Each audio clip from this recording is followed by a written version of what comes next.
요즘 뭔가 미묘하게 달라졌다는 서울 광화문 풍경. 여러분은 혹시 눈치채셨나요? 정답은 바로 초대형 전광판입니다.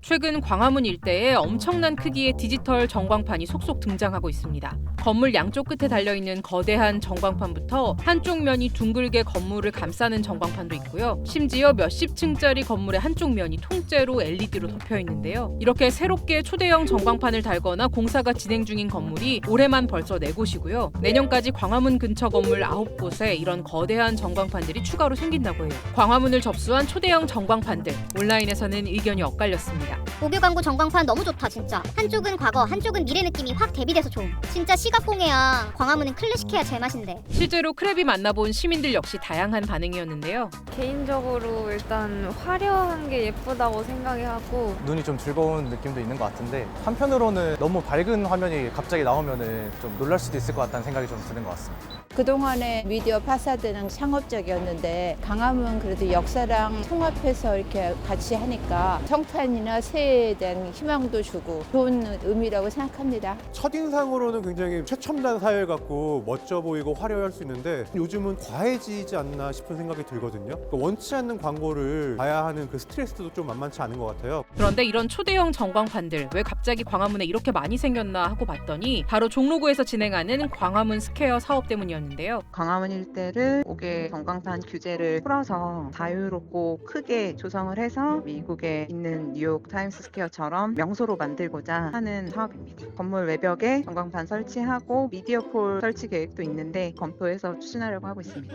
특히 행정안전부에서 지정한 5개 광고물 자유 표시구역이 된 게 결정적이었습니다. 원래 디지털 전광판을 비롯한 5개 광고물은 크기, 모양, 설치 방법 등을 규제받고 있거든요. 하지만 자유 표시구역이 되면 이러한 규제에서 벗어나서 자유로운 크기와 유형의 광고물을 설치할 수 있다고 해요. 그 첫 사례가 바로 3D 그래픽으로 큰 화제를 모았던 코엑스였고요. 왜 우리 크리스마스 때 아름다운 미디어 아트를 보기 위해서 명동 신세계백화점에 구경 가는 사람들 있잖아요. 여기도 2023년에 자유표시구역 2기로 지정된 거였습니다. 또 당시 함께 2기로 지정됐던 곳이 해수욕장 옆 호텔 한쪽 면을 전부 전광판으로 덮어 화제가 됐던 부산 해운대, 그리고 바로 광화문이었던 거죠. 2026년엔 행정안전부에서 3기 자유표시구역을 추가 지정하기로 했고요. 이제는 자유표시구역이 아닌 지역이라도 지자체들이 자체적으로 5개 광고물 규제를 완화하고 초대형 전광판을 설치하는 추세라고 해요. 이렇게 규제를 풀어 크고 다양한 5개 광고를 허용하는 이유, 경제적인 효과와 도시 브랜드 가치 향상 등이 꼽힙니다. 실제로 휘황찬란한 전광판으로 유명한 뉴욕 타임스퀘어를 비롯해 오사카의 도톤보리,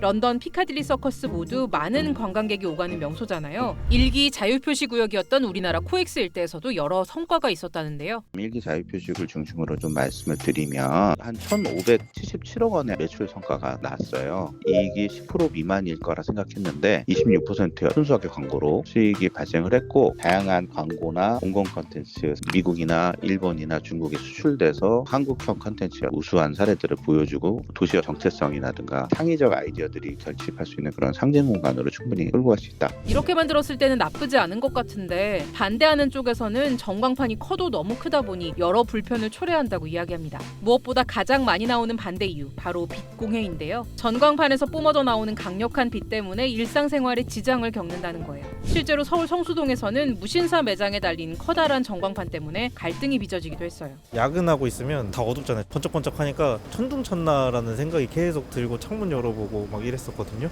계속 눈부셔가지고 진짜 번개치듯이 밝더라고요. 있는데도 저 정도로 저희가 불편함을 느낀 거면 그 규제가 좀 약하지 않나. 일단 지자체와 건물 관계자들이 밝기를 낮추기로 합의하면서 일단락되는가 싶었지만 여전히 전광판 완전 철거를 주장하는 현수막이 걸리는 등 갈등을 완전히 봉합하지는 못했다고 해요. 또 전광판이 시야를 가득 뒤덮는 데다 상업 광고를 계속 봐야 한다는 피로감, 특히 지역 특색을 죽이는 거 아니냐는 불만들도 많다고 합니다. 일반 상업지역에 설치된 전광판과 같은 경우에는 상업 광고를 8, 공공정보를 2의 비율로 콘텐츠 송출을 권장하고 있습니다. 이에 더해서 자유표시구역과 같은 경우에는 상업 광고 7, 공공정보 3으로 해서 공공정보의 비율을 높여서 송출하는 것을 권장하고 있습니다. 다른 지역보다 광화문 같은 경우에는 그 문화유산과 관련되어 있는 어떤 특정 시기나 관련된 콘텐츠를 제작을 해서 송출을 한다면 그 효과도 크게 나타날 수 있을 것입니다. 실제로 코엑스의 경우 2018년부터 5년 동안 공익광고 비중이 절반 가까이 차지한 만큼 제대로 제대로 된 운영 기준을 마련하고 관리한다면 시민들의 불편함을 덜 수 있을 거라고 합니다. 길거리를 환히 밝히고 있는 초대형 전광판들, 앞으로도 곳곳에서 더 많이 보일 예정이라고 하는데요. 기술과 예술이 조화를 이루는 새로운 문화 향유 방식이 될까요? 아니면 시민들에게 불편을 끼치는 골칫덩어리로 남게 될까요? 여러분의 의견을 댓글로 알려주세요.